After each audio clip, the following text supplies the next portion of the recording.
Pasukan pertahanan Israel mulai kehabisan amunisi perang akibat Laut Merah di blokade kelompok Houthi.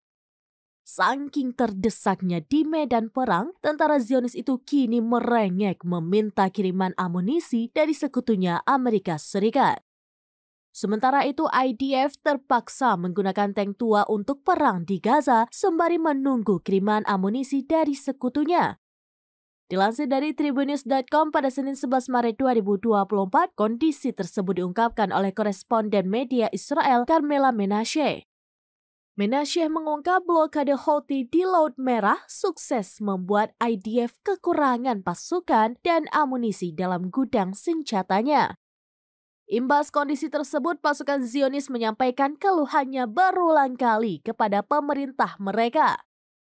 Perwakilan Israel juga telah mengunjungi Departemen Luar Negeri dan Pertahanan Amerika Serikat untuk mengemis bantuan. Menashe menyebut adapun perwakilan Israel itu meminta bantuan pada Amerika Serikat terkait sektor pertahanan, khususnya persenjataan dan amunisi. Di sisi lain, tentara IDF harus menghemat amunisi yang ada sebab kekurangan persediaan tersebut.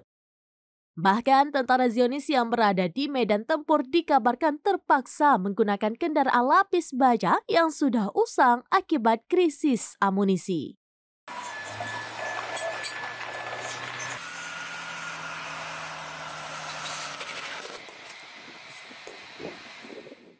Download Tribun X sekarang, menghadirkan lokal menjadi Indonesia.